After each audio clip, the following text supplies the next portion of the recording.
চল তাহলে আমরা মুসলিম আক্রমণ পড়া শুরু করেছি। মুসলিম আক্রমণ বল, ভারতের মুসলিম আক্রমণ কটা পার্টে হয়েছে? চারটে পার্টে হয়েছে, তাই তো? চারটে পার্টে হয়েছে। প্রথম কে আক্রমণ করেছিল? মোহাম্মদ বিন কাসেম। মোহাম্মদ বিন কাসেম, বলো মোহাম্মদ বিন কাসেম। তারপরে কে আক্রমণ করেছে? সুলতান মাহমুদ। হয়ে গেল সুলতান মাহমুদ। মোহাম্মদ বিন কাসেম কোথাকার লোক ছিল? আরব। এটা সম্বন্ধে আর বলতে হবে না, বলতে হবে। মাহমুদ কোথাকার লোক ছিল? প্রদেশের লোক ছিল। মাহমুদের উদ্দেশ্য কি ছিল? ভারতবর্ষে আসা, করে চলে যাওয়া, লুট করে লুণ্ঠন করে চলে যাওয়া। তাহলে ওর কি কোনো সাম্রাজ্য বিস্তারের ভূমিকা ছিল? ভূমিকা ছিল না। এবারে কে এসেছিল? তারপরে কি আক্রমণ করেছিল? নোবেল ছিল একদম ঘড়ি।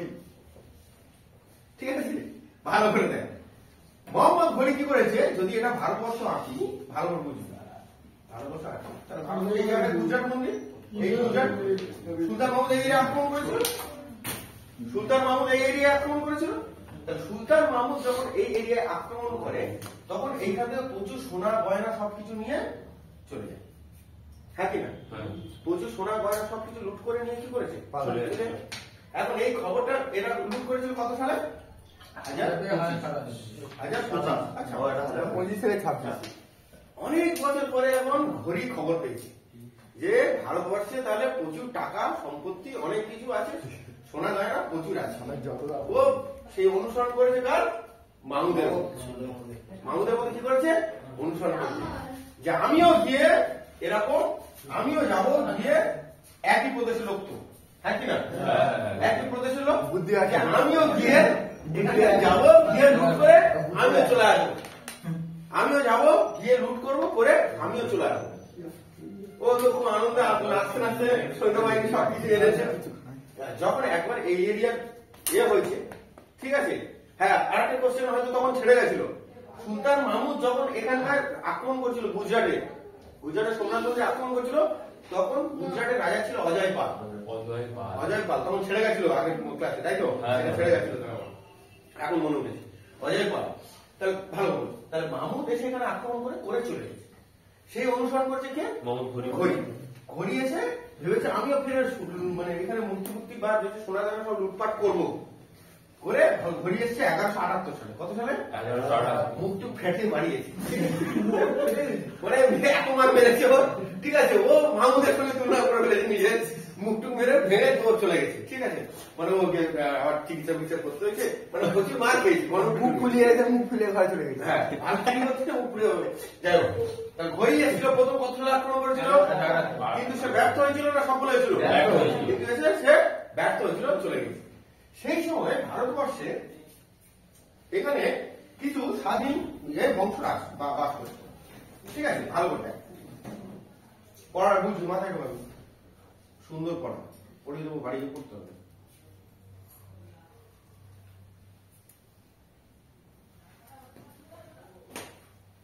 হয়ে যাচ্ছে মোটামুটি।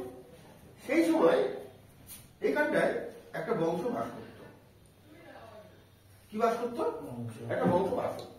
এই জায়গাটার নাম ছিল আজমির। কি ছিল? আজমির।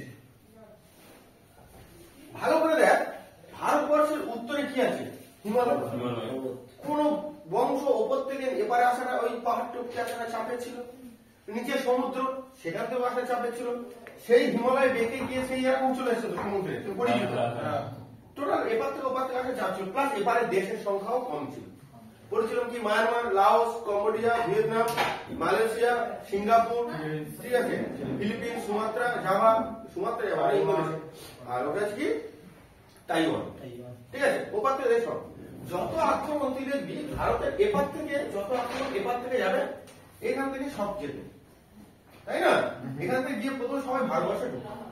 দেখবি ভারতে যত আক্রমণ হয়েছে কিন্তু সব এদিক থেকে, অন্য কোনো দিক থেকে আক্রমণ দেখিস কত আক্রমণ হয়েছে। তাহলে এই পাঞ্জাব প্রদেশের এই অঞ্চলটুকুর মধ্যে যত রাজ্য সবকিছু হতো কি আক্রমণ। পৃথ্বীরাজ চৌহানও ঠিক এই আক্রমণটা করেছিল।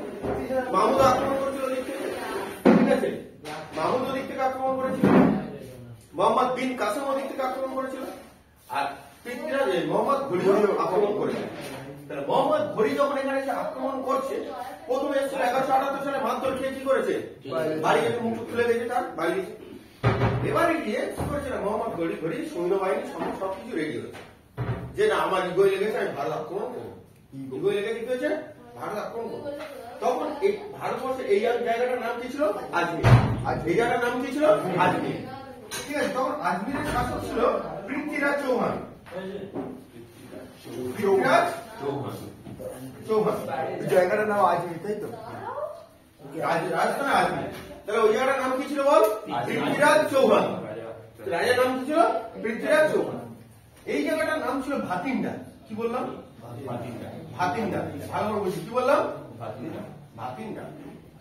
পৃথ্বীরাজ চৌহান এই ভাতিন্ডা এসেছে, প্রথমে ভাতিন্ডা এসে পৌঁছান। মোহাম্মদ ঘড়ি প্রথম কোথায় এসেছিল, ভাতিন্ডা এসে পৌঁছল। মোহাম্মদ ঘড়ি ভাতিন্ডা এসে পৌঁছে।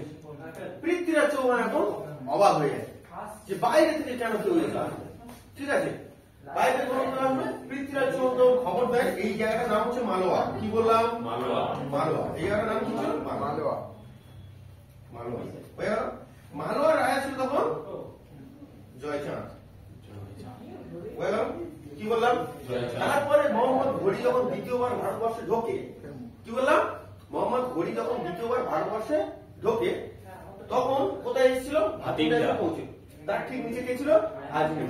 আজমিরের শাসক কে ছিল, দেখতে পাচ্ছিস, দেখতে পাচ্ছিস তো, আজমিরের শাসক ছিল পৃথ্বীরাজ চৌহান। তখন আজমিরের শাসক পৃথ্বীরাজ চৌহান কাকে খবর দেয়, বাইরে থেকে এসে আমাদের উপর আক্রমণ করতে আসে। তখন পৃথ্বীরাজ চৌহান আর জয়চাঁদ দুজনে কি হয়, মিলে গেল। গিয়ে এইখানে একটা জায়গা আছে, তার নাম হচ্ছে পানিপথ। কি নাম, পানিপথ। কি নাম বল, পানিপথ। তাহলে পানিপথ কোথায় বলতো, হরিয়ানা। পানিপথ কোথায় বল, হরিয়ানা। এই হরিয়ানার এখানে পানিপথ নামক স্থানে কার সঙ্গে, মোহাম্মদ ঘড়ির সাথে পৃথ্বীরাজ চৌহান। আর মোহাম্মদ ঘড়ির সাথে পৃথ্বীরাজ চৌহান প্লাস জয়চাঁদ যুদ্ধ হয়। জয়চাঁদ হয়ে গেল না, বুঝতে পারলাম না। তাহলে কি হলো, মোহাম্মদ ঘড়ি প্রথম কত সালে এলো, চলে গেল, মারধর খেয়ে বাড়ি চলে গেল, তাই তো। তারপরে ফের কত সালে এসেছে, 1191 সালে। তাহলে পানিপথের প্রথম যুদ্ধ কত সালে হলো, তরাইনের পানিপথের তো 26, ঠিক আছে, তরাইন।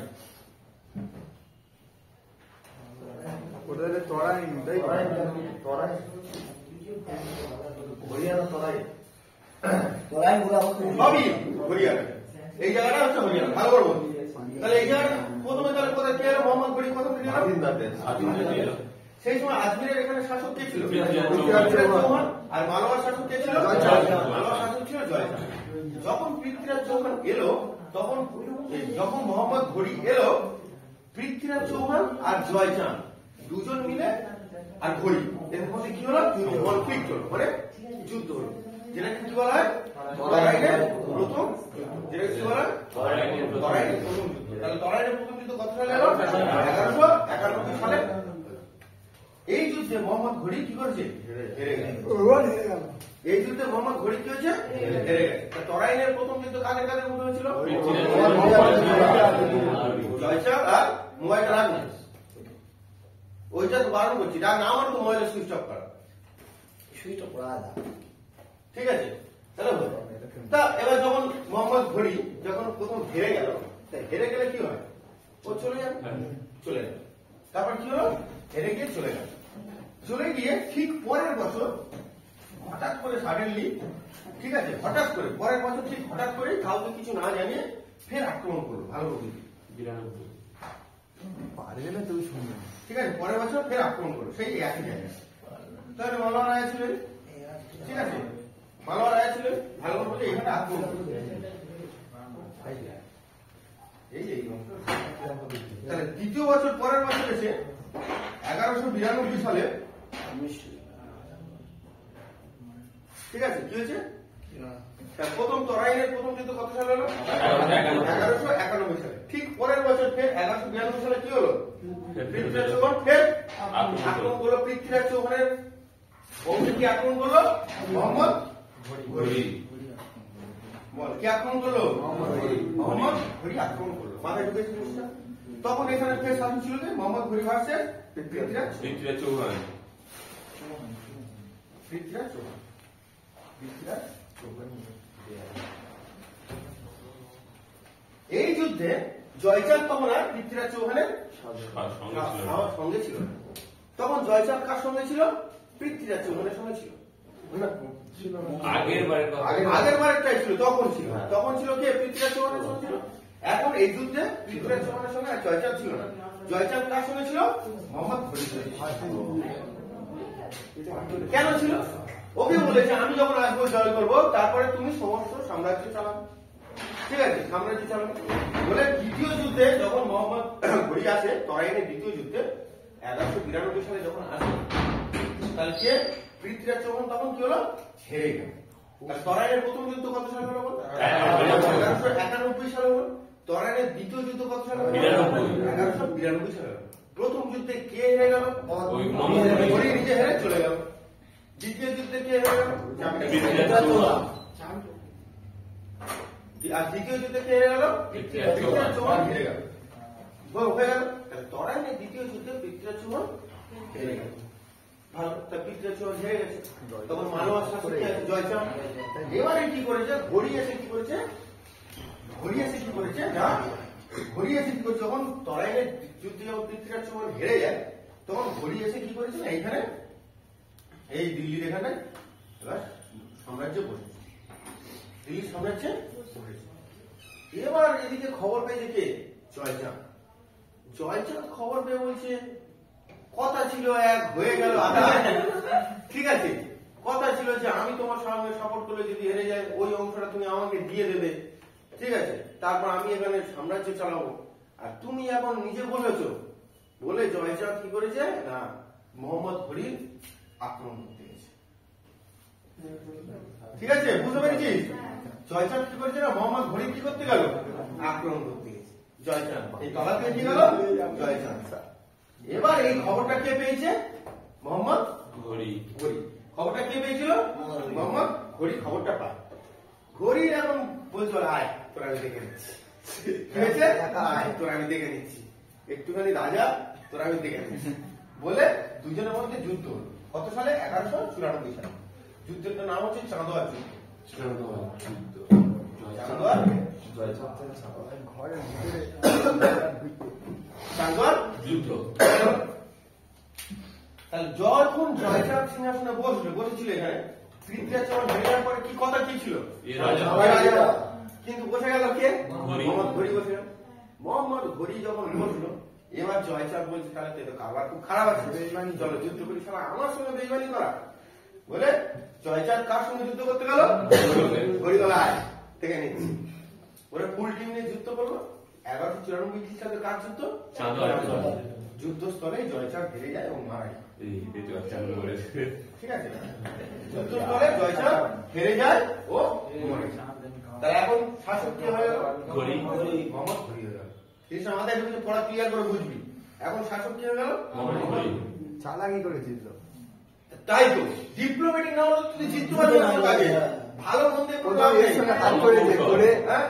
তোকে ডিপ্লোম্যাটিক দেখবি অভিজ্ঞতা এমন একটা জিনিস অভিজ্ঞতা কিন্তু অনেক কিছু হয় দেখবি বড় বড় পদে যারা থাকে ধর রাজ্যপাল ধর কি অ্যাডভোকেট জেনারেল যারা থাকে তারা বড় বড় আইএএস অফিসার হয় কেন বলতো কেন তাদের কর্মজীবনের যে অভিজ্ঞতা সেই জন্য তাকে ওই পদে কোনো তো ওটা তো আইএএস এর পদ ডাইরেক্ট রিক্রুটমেন্ট করে ওখানে দেয় না কারণ তার দেশ চালানোর একটা অভিজ্ঞতা না থাকলে হবে না তাহলে ঠিক তেমন মোহাম্মদ ঘড়িও জেতার জন্য 4 জন অভিজ্ঞবান মানুষকে নিয়ে এসেছিল সঙ্গে করে যেটা তার 4টে সেনাপতি ছিল 4টে সেনাপতি ছিল তাহলে মোহাম্মদ ঘড়ির সাথে তাহলে কে কে এলো ভালো বলুন তাহলে মোহাম্মদ ঘড়ির সাথে কে কে এলো 4 জন সেনাপতি এসেছিল কে 4 জন সেনাপতি এসেছিল তাহলে মোহাম্মদ ঘড়ির সাথে মোহাম্মদ ঘড়ি যখন আসে তাহলে প্রথম পানি তরাইনের যুদ্ধ কে জিতে যায় দ্বিতীয়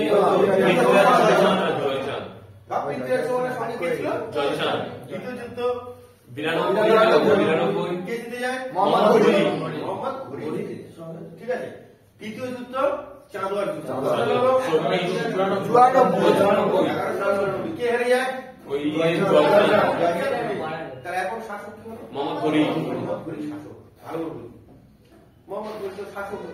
তা ও যখন এসেছিল ওর সাথে কে কে এসেছিল? চারজন সেনাপতি। চারজন সেনাপতি কে এসে? বখতিয়ার খলজি। এই কি কি? বখতিয়ার খলজি।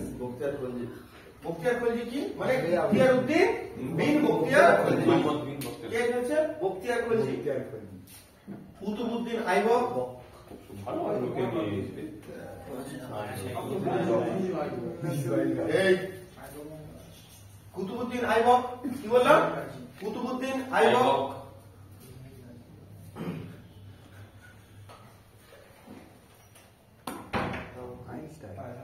তাজউদ্দিন ইলদুজ। এই লাস্টের নামটা কি দাদা? কোনটা? তাজউদ্দিন ইলদুজ। তাজউদ্দিন ইলদুজ আর নাসিরউদ্দিন কুয়াচা। হাসছিস কেন? মানে কি কারণে হাসিটা পাচ্ছে একটু শুনি। নামগুলো সুন্দর। আর নামগুলো শুনে কি হয়েছে? সুন্দর তাই বলছি। এরা তো একটু মানে সহজ সহজ নাম রাখতে পারতো। কুয়াচা। তো এই নামটা কঠিন কি আছে যে তুমি মনে রাখতে পারবে না? নামটা কঠিন কি আছে মনে রাখতে পারবে না? নাসিরউদ্দিন কুয়াচা। নিজে তো দেখো। উল্টো পাল্টা কথা না এসে পড়াই পড়াই হোক, যেটা কাজে দেবে সেটাই হোক। পড়া লিঙ্ক করে পড়লে কোনোদিন ভুলবি না, কাজে হোক। মোহাম্মদ ঘড়ির সাথে চারজন সেনাপতি এসেছিল। কে কে এসেছিল? বখতিয়ার খলজি, বখতিয়ার খলজি, কুতুবউদ্দিন আইবক, আইবক, তাজউদ্দিন ইলদুজ, নাসিরউদ্দিন কুয়াচা। তোরা এত বড় বড় নাম কেন পড়বি? তোদের কিন্তু এই দুটো নাম মুখস্থ। হ্যাঁ। ছোটবেলায় পড়ছি। হ্যাঁ। এইখানে এই দুটো নাম কি পড়বি? ইলদুজ আর কুয়াচা। ইলদুজ কুয়াচা। পড়াচ্ছি, পড়া কিভাবে ধরে দিতে হচ্ছে সেটাও আমি জানি, বলে দিচ্ছি। আমি তাজউদ্দিন ইলদুজ পড়ার দরকার নেই তো, কে এসছে? ইলদুজ আর কুয়াচা, ব্যাস আমার চারজন সেনাপতি দরকার হয়ে গেল। তাহলে মোহাম্মদ ঘড়ি কত সালে ভারতবর্ষে তাহলে ঢুকে গেল পার্মানেন্টলি? 1193 দ্বিতীয় যুদ্ধ, তাই তো? দ্বিতীয় যুদ্ধ। পড়া বুঝতে পারছিস তো? এবার দেখ, তাহলে মোহাম্মদ ঘড়ির সাথে চারজন সেনাপতি এলো। কি এলো? চারজন সেনাপতি এলো। এবার চারজন সেনাপতি এসছে, কে কে? ইখতিয়ারউদ্দিন বিন বখতিয়ার খলজি, কুতুবউদ্দিন আইবক, তাজউদ্দিন ইলদুজ, নাসিরউদ্দিন কুয়াচা, চারজন এলো। চারজনের মধ্যে এই বখতিয়ার খলজি বাংলা আক্রমণ করেছিল। কোথায় আক্রমণ করলো? বাংলা। বাংলায় তখন কোন বিশ্ববিদ্যালয় ছিল? নালন্দা বিশ্ববিদ্যালয়। নালন্দা বিশ্ববিদ্যালয় ধ্বংস করলো কে? নালন্দা বিশ্ববিদ্যালয় ধ্বংস করলো নালন্দা বিশ্ববিদ্যালয় কুমার। তাহলে নালন্দা বিশ্ববিদ্যালয় ধ্বংস করেছিল। ইতিহাসে আছে নালন্দা বিশ্ববিদ্যালয় প্রায় অনেক দিন ধরে পুড়েছিল। যখন আগুন লাগিয়ে দেয় অনেক দিন ধরে ওই বিশ্ববিদ্যালয়টা পুড়েছিল। কেন?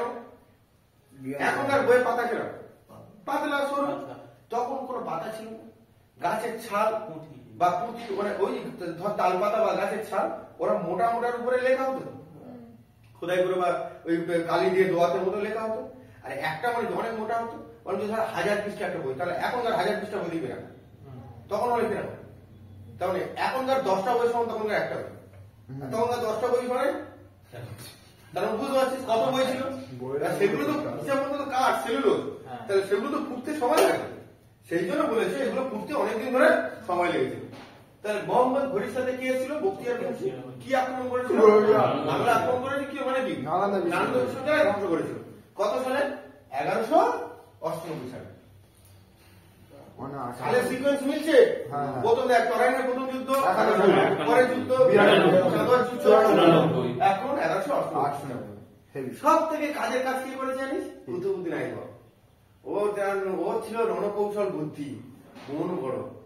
রাজার মেয়ের আমার খুব ভালো লেগেছে, ওকে বিয়ে করতে। আইবক কি করেছে না, গরিব মেয়ের সঙ্গে বিয়ে করেছে। মেয়ের সাথে বিয়ে করেছে, ব্যাস খেলা শেষ। ঠিক আছে, গরিব মেয়ের সঙ্গে বিয়ে করে আইবক। বখতিয়ার খলজি আক্রমণ করে বাংলায় চলে গেল। ঠিক আছে, নালন্দা বিশ্ববিদ্যালয়। কুতুবউদ্দিন আইবক করেছে গরিব মেয়ের বিয়ে করে। এবার এরা দুজন চাপে পড়েছে। রাজাও তাই যেই চাপে কেন, কারণ চারজনের মধ্যে তো একজন একটু বক্তৃতার কথা বাদ দিচ্ছি, চলে গেছে। আছে এখন কুতুবুদ্দিন আইবক। ও যখন মেয়ের রাজার মেয়ের যখন বিয়ে করে নিয়েছে, এখন তো ব্যাপারটা ও রাজা আর যখন ও বিয়ে করেছে, তার মানে কি ঘড়ির অবর্তমানে শাসক কি হয়ে গেল? কুতুবউদ্দিন আইবক। কুতুবউদ্দিন আইবক হয়ে গেল। ঘড়ির অবর্তমানে শাসক কি হয়ে গেল? হয়ে গেল। ঘড়ির অবর্তমানে শাসক কি হয়ে গেল? কুতুবউদ্দিন আইবক।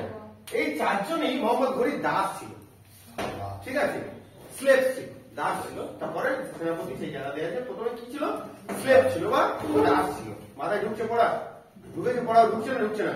স্লেভ ছিল বা দাস ছিল। এবার মোহাম্মদ ঘড়ি 1206 সালে কোন কারণে শারীরিক অসুস্থতার জন্য 1206 সালে কি হলো? মারা গেল। তাহলে যখন মোহাম্মদ ঘড়ি 1206 সালে মারা গেল, তখন কি হলো? তাহলে শাসক কি হবে? কুতুবউদ্দিন আইবক। কুতুবউদ্দিন আইবক আগাগোড়া ও এত ভালো মনের মানুষ ছিল তো, ও গরিবদের প্রচুর কিছু দিত। কি হচ্ছে? গরিবদের প্রচুর দান করতো, ডোনেট করতো, দিত, ঠিক আছে। ওটা দেখে এখন ঘড়ির মেয়ের খুব ভালো লেগেছে। আরে কি সুন্দর মনের মানুষ, নিজে না খেয়ে দিচ্ছে, মানে আমরা ভালো লাগার জন্য দান করেনি তো। হ্যাঁ, না এগুলো ভিতর থেকে আসে, হ্যাঁ। ঠিক আছে। তুই যদি কাউকে দান করতে চাস, তুই কিন্তু দান এরকম করবি না। তুই চাস আমি দান করছি, সে কি দেখছে? তাই ওই জন্য ঠিক আছে, ব্যাপারটা এরকম। এই কুতুবউদ্দিন আইবক প্রচুর দান করতো বলে বা প্রচুর সহানুভূতি মনে ছিল বলে কুতুবউদ্দিন আইবককে কি বলা হতো? লাখ বক্স। কি বলা হতো? Black box. লাখ বক্স। বোঝা গেল? কুতুবউদ্দিন আইবক খুব ভালো ছিল, পুরো কোরআন মুখস্থ ছিল, পুরো কোরআন মুখস্থ ছিল। ওই জন্য ওকে কোরআন খানও বলা হয়। এগুলো কোনো বই পাবি না। কি বলা হয়? কোরআন খান বলা হয়। বুঝতে পারছি? তাহলে কুতুবউদ্দিন আইবক প্রচুর বড় মনের মানুষ ছিল বা দান ধ্যান করতো, গরিবদের প্রচুর দেখতো। সেই জন্য কি বলা হয়? লাখ বক্স বলা হয়। সেই জন্য কি বলা হয়? কোরআন মুখস্থ গুলো ছিল বলে ওকে কি বলা হয়? কোরআন খান। তাহলে কোরআন খান কে? কুতুবউদ্দিন কুতুবউদ্দিন আইবক। কোরআন খান কে? কুতুবউদ্দিন আইবক। গরিবদের বিরুদ্ধে প্রোটেস্ট করতো, কারো কিছু সমস্যা হয়েছে দেখতো, দান জিনিস আলাদা, আর তারপরে যেটা বলছি আলাদা। সেই জন্য এটা হাতিম বলা হতো। হাতিম কি বলা হতো? তাহলে এই 3-4টি উপাধি কার? কুতুবউদ্দিন আইবক। কুতুবউদ্দিন আইবক। সাদে রাজার মেয়ে পড়েছে, হ্যাঁ, এমনি কারণ আছে বাবু, বুঝতে হবে। তাহলে কুতুবউদ্দিন আইবক প্রচুর দান ধ্যান করতো, তাকে লাশ বলা হতো। পুরো কোরআন মুখস্থ করে ছিল বলে তাকে বলা হতো কোরআন খান। তারপরে কি? গরিবদের তো প্রোটেস্ট করতো বা সাহায্য করতো, মানে এরকম। ওই জন্য তাকে ফের একটা উপাধি দেওয়া হচ্ছে কি? হাতিম। এবার 1206 সালে কুতুবউদ্দিন আইবক কি হয়ে গেল? মারা গেল। তাহলে শাসক কি হবে? মোহাম্মদ ঘড়ি 1206 সালে মোহাম্মদ ঘড়ি কি হলো? 1206 সালে মোহাম্মদ ঘড়ি কি হলো? মারা গেল। তাহলে শাসক এবার কি হবে? আইবক শাসক হলো। দেখ এবার পড়ায় ঢুকলাম, এদিকে দেখেন।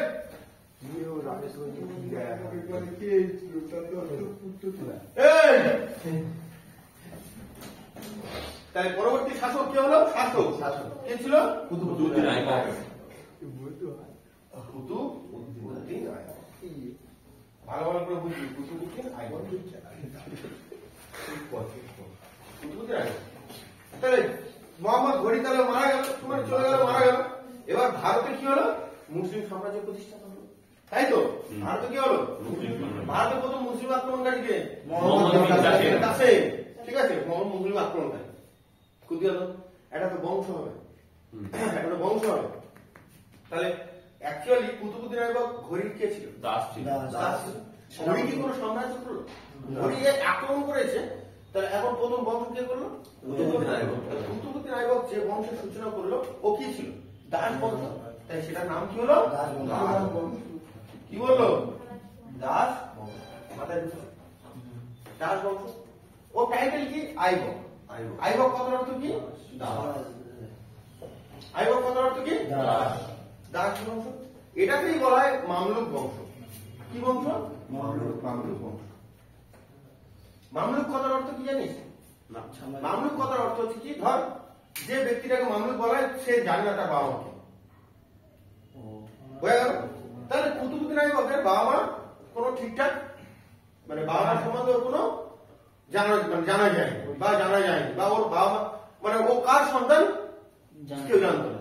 সেই জন্য যেহেতু ও এই সাম্রাজ্যটা শুরু করেছে, সেই জন্য এটাকে আবার কি বলা হয়? মামলুক বংশ বলা হয়। মামলুক বংশের ইতিহাসবিদরা নাম দিয়েছে। সেটা জানি না, তবে ওই একই ব্যাপারটা একই, দাসবংশ বা মামলুক বংশ। তা স্বাভাবিক কেউ কারোর যদি মামলুকটা যদি মানে ইনডাইরেক্টলি ভেবে দেয়, তাহলে ওর তো বাবা মা ঠিক নেই, তো ও যদি বড় হতে চায় তাহলে কারোর কাছে থেকে বড় হবে। তার মানে কি, তার মানে কি তার কাছে আছে, সেটাই বলতে চাইছি। বুঝতে পারছিস? তাহলে দাসবংশ বা মামলুক বংশের সূচনা কত সালে হলো? 1206। মারা গেছিল কত সালে? ঘড়ি মারা গেল, ঘড়ি মারার পর শাসন করলো কত সালে? ঘড়ি মারা গেল 1206 সালে। তাহলে সেই সময় সিংহাসনে বসলো কে? শুরু হলো দাস বংশ, শুরু হলো দাস বংশ। এই দাস বংশ চলেছিল 1206 থেকে 1290 পর্যন্ত। কত সাল পর্যন্ত বল? 1206 থেকে 1290 পর্যন্ত চলেছিল। দেখ, দাস বংশ এসছে, পরে আসছে এই ডিটেলস আসছে। দাস বংশ বসেছে, দেখবি দাস বংশ বসেছে, কোন একটা শাসক দাস বংশ, কোন একটা বংশের শেষ শাসককে মেরে নতুন ফের একজনকে মেরে তার মানে ধর আমার এরিয়া ঠিক আছে, ধর আমার এরিয়া এইটুকু আমার সাম্রাজ্য, আমি কিন্তু সাম্রাজ্যকে ভাঙছি না, ভালো করবো সাম্রাজ্যকে ব্রেক করছি না, মানে এইটা আলাদা করে দিলাম, এটা আলাদা করছি না। এইখানে যে সাম্রাজ্য করছে সেইখানকারই কাউকে মেরে নতুন সাম্রাজ্য করছে। বুঝতে পেরেছিস? মনে কর রাজনীতিক দলের মতো, ধর এই এরিয়ার এখন কে আছে, প্রধান আছে কে, ধর একটা দল আছে, আমি কোনো নাম বলবো, ধর এমপি বলে কোনো একটা পার্টি আছে এই জায়গায়। 10 বছর পরে এইটা চেঞ্জ হলে তাহলে আলাদা হবে না, একই জায়গায় চেঞ্জ হবে, একই জায়গায় অন্য জায়গায় একই জায়গায় অন্যজন আসবে। এরকম দিল্লি সুলতান পিরিয়ডে কিছু কিছু পর পর বংশ এসেছিল। সেই বংশগুলোর নাম আমি মনে রাখবো কি করে বল? দই খেলে সকালে বিকালে, কি লিখলাম? মনে থাকবে? কি লিখলাম? দই খেলে সকালে বিকালে। কে খেলে? তুমি। তুমি ওই তো দই খেলে তুমি সকালে বিকালে। সকালে বিকালে, কি বললাম? দই খেলে তুমি সকালে সকালে বিকালে। দ থেকে কি বংশ? পর পর মনে রাখবি। খে থেকে কি বংশ? খলজি বংশ। খলজি বংশ। তু থেকে তুগলক বংশ, মনে থাকবে? তুগলক বংশ। স থেকে সৈয়দ বংশ, মানে এবার 7 বাহু চলে গেছে, 7 বাহু চলে গেছে, সৈয়দ বংশ। আর ব থেকে সৈয়দ বংশ। হ্যাঁ, এই ল, এটা ল লদি। তাই বলছি, আমি বড় করে নিচ্ছি না। দই খেলে তুমি সকালে বিকালে। আচ্ছা, সকালে তো তুই সকালে দন্তস থেকে সৈয়দ, ল থেকে লদি হবে। তাহলে আমি যদি শুধু এইটুকু মনে রাখি তাহলে হবে দই খেলে তুমি সকালে। স থেকে সৈয়দ, ল থেকে লদি। তাহলে এটা মনে রাখলে হবে, হ্যাঁ কিনা? তাহলে আমি এটা মুছে দিচ্ছি। তাহলে দই খেলে তুমি সকালে, স থেকে সৈয়দ, ল থেকে লদি। তাহলে এই পরপর বংশগুলো কি হয়েছে না, সুলতানি পিরিয়ডে পরপর শাসন করে গেছে। পরপর কি হয়ে গেছে বল? তাহলে দাস বংশের প্রতিষ্ঠাতা কে? কুতুবউদ্দিন কে মারা যাওয়ার পর? ওই মোহাম্মদ ঘড়ি মারা যাওয়ার পরে হয়েছে।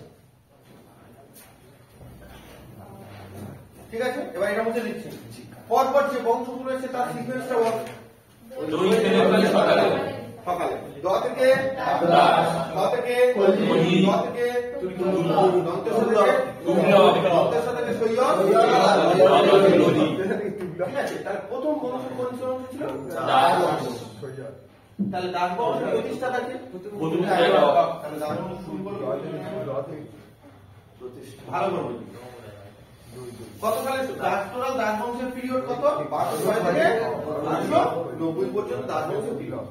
প্রতিষ্ঠাতা কুতুবউদ্দিন আইবেক। প্রচুর গরিবদের দিত বলে কি বলা হতো? লাখ বক্স। লাখ বক্স বলা হতো। কোরআন মুখস্থ ছিল বলে কি বলা হতো? কোরআন খান। কোরআন খান বলা হতো। মাথায় ঢুকছে? এবার তারপর তো গরিবদের প্রোটেস্ট করতে বলে কি বলা হতো? হাতিম বলা হতো। হাতিম বলা হতো। কুতুবউদ্দিন আইবক মানে নিজের কিছু করার জন্য, মানে তৈরি করার জন্য, ওর অ্যাকচুয়ালি কুতুবউদ্দিন আইবক শাসন করতে কোথা থেকে? ও রাজধানী কোথায়? দিল্লি। দিল্লি তখন শহর হয়েছে না, রাজধানী ছিল লাহোর। রাজধানী ছিল কোথায়? তা কুতুবউদ্দিন আইবকের রাজধানী লাহোর। কুতুবউদ্দিন আইবকের রাজধানী লাহোর। লাহোরে ছিল। হ্যাঁ বলতো এই সময় এই দরবারে যখন কুতুবউদ্দিন ছিল তখন ও দিল্লিতে কি তৈরি করেছিল? কুতুব মিনার তৈরি করেছিল খাজা বখতিয়ার কাকির উদ্দেশ্যে। খাজা বখতিয়ার কাকি সেই সময় ওনার দরবারে ভালো সুবিশন অনেক কিছু জানে, মান্যগণ্য ব্যক্তি, তার সমাধি, তার স্মৃতি, তার উদ্দেশ্যে দিল্লিতে কি তৈরি করলো? কুতুব মিনার তৈরি করলো। দিল্লিতে কি তৈরি করলো? কুতুব মিনার তৈরি করতে অর্ডার দিল। দিল্লিতে কুতুব মিনার তৈরি করলো। তাহলে কুতুব মিনার করেছে। মুসলিমরা যখন ভারতে এসছে তাহলে তাদের কি দরকার? প্রেয়ার দরকার, আজান দেওয়া দরকার, যে প্রেয়ার গুলো হয় তাই তো, তার জন্য একটা কি দরকার? মসজিদ দরকার। তার প্রথম মসজিদ করলো কে? কুতুবউদ্দিন। কি মসজিদ? কুয়াতুল উল মসজিদ। কি নাম? কুয়াতুল মসজিদ। কুয়াতুল উল মসজিদ। কুয়াতুল উল কুয়াতুল উল মসজিদ। হয়ে গেল? বুঝতে পারছিস পড়া? হ্যাঁ। মাথায় ঢুকছে? কুয়াতুল উল মসজিদ তৈরি করলো। তাহলে বল লাখ বক্স কাকে বলা হতো? কুতুবউদ্দিন আইবক। কোরআন কাকে বলা হতো? কুতুবউদ্দিন আইবক। কুয়াতুল উল মসজিদ কে তৈরি করেছে? কুতুবউদ্দিন আইবক। কুতুবউদ্দিন আইবক।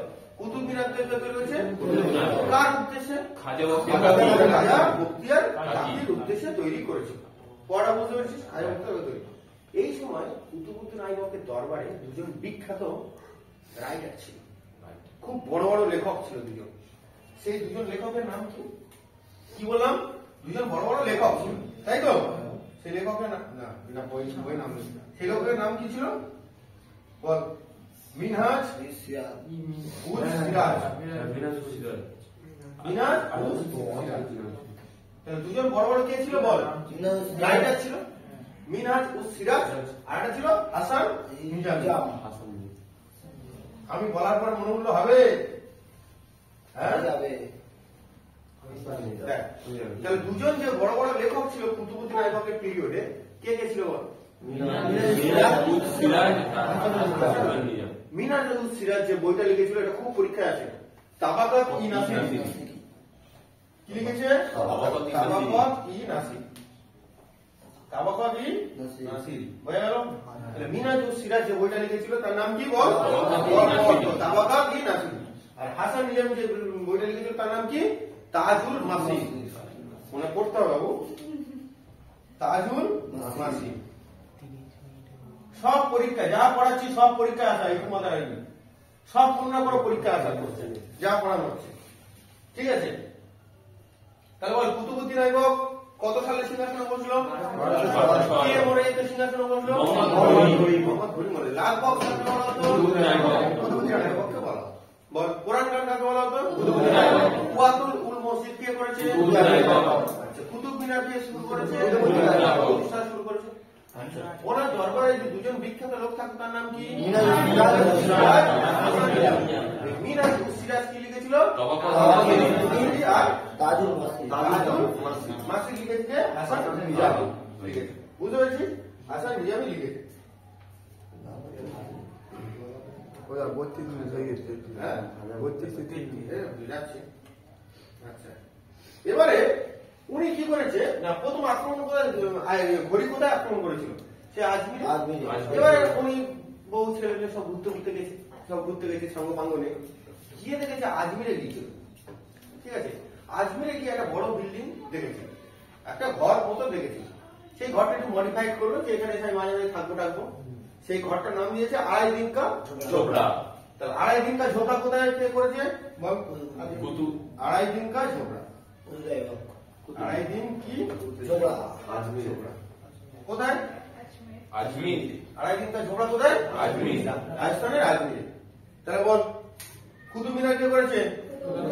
নামের সঙ্গে মিল। দেখ কুতুবউদ্দিন আইবক। কুয়াতুল উল মসজিদ দেখ নামের সঙ্গে মিল। কে করেছে? কুতুবউদ্দিন আইবক। আড়াই দিন কা ঝোপড়া কে করেছে? কুতুবউদ্দিন আইবক। না ভালো হয়ে গেল, মোটামুটি এই সবগুলো নির্মাণ করেছে। এবারে কুতুবউদ্দিন আইবকের রাজধানী কোথায় ছিল? লাহোরের রাজধানী ছিল, তাই তো?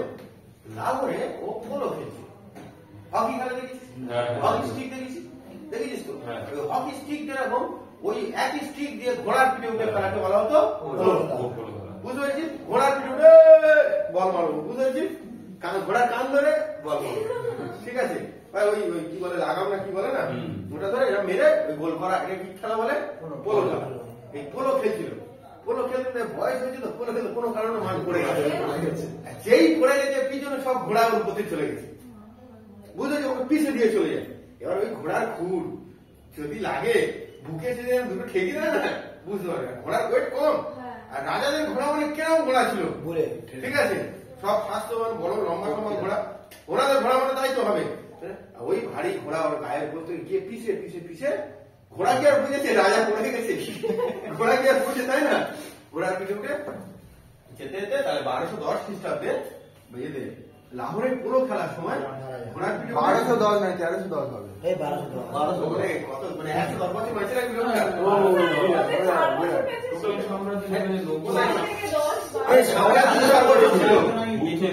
ও তো মানুষ সাম্রাজ্য প্রতিষ্ঠা করলো 4 বছর বেঁচে ছিল পড়ে মারা গেল বলছি তো এটা বংশরা এই দাস বংশরা চলেছিল 1200 থেকে 1200 বুঝতে পারলি তার মধ্যে এই 1200 মরে গেছে ঘোড়ার পিঠে উঠে পোলো খেলার সময় মারা গেল তা সাডেনলি যখন মারা যাবে তাহলে নিশ্চয়ই সাম্রাজ্য চালাতে হবে কাউকে না কাউকে একজনকে সিংহাসনে বসাতে হবে এবার এ কি ছিল অ্যাকচুয়ালি দাস ছিল তাই তো ওর কোন পুত্র সন্তান বা কেউ ছিল না কোন পুত্র সন্তান বা কেউ ছিল তাহলে সিংহাসনে কে বসে ওই সেনাপতি বা মন্ত্রী কে সিংহাসনে বসে ওর একটা দত্তক পুত্র ছিল যার নাম ছিল আরাম শাহ কি ছিল আরাম শাহ কুতুবুদ্দিনের পর সিংহাসনে কে বসলো একটা দত্তক পুত্র ছিল যার নাম ছিল আরাম শাহ দত্তক পুত্র ছিল যার নাম কি ছিল সেটাই আরাম আরাম কিন্তু ইয়ে একদম কি মাল ছিল মানে সাম্রাজ্যকে সবাই চালাতে পারে সেই কোয়ালিটি যদি থাকতো তাহলে প্রত্যেকের রাজা আরাম ঠিক আছে প্রত্যেকের রাজা তা আরাম বলছো কত সালে বলছো বল কত ছিল 506 থেকে 1210 এইটুকু বুঝতে পারছিস তোমার দেখ না সাল মনে রাখা এখন দেখ মনে হচ্ছে কোনো ব্যাপার না 1210 আরাম সিংহাসনে বসলো ও বসেছে ও কি ছিল কুতুবুদ্দিনের কি ছিল দত্তক পুত্র বললাম adaptive son of Qutbuddin Aibak ঠিক আছে আরাম শাহ যখন সিংহাসনে বসলো সবাই কি রাজা হতে পারে তাহলে সিংহাসনে বসলে ও সিংহাসন চালাতে পারলেন হার্লি কতদিন থাকবে 1 বছর হার্লি বেশি দিন থাকবে তাহলে আরাম শাহ সিংহাসনে বসলো 1210 থেকে 1211 পর্যন্ত সিংহাসনে বসলো 1211 পর্যন্ত সিংহাসনে বসলো ও সিংহাসন চালাতে পারলো না কি করলো সিংহাসন চালাতে মোটে আর পারলো না ওর জায়গায় তখন ওখানে যে মহান ব্যক্তিরা ছিল আমি মানে ঠিক করলো যে ঠিক আছে আরাম শাহকে সিংহাসন করা হচ্ছে না কুতুবউদ্দিন আইবকের জামাইকে বসাও ঠিক আছে সব জায়গায় খেলা ঠিক আছে কুতুবউদ্দিন আইবকের জামাইকে বসাও জামাইয়ের নাম কি সব এই সিস্টেম ঠিক আছে কুতুবউদ্দিনকে জামাইকে বসাও এটাও কাকে সিংহাসনে বসালো বস কর বলো কর পট ক্লাব পট আবার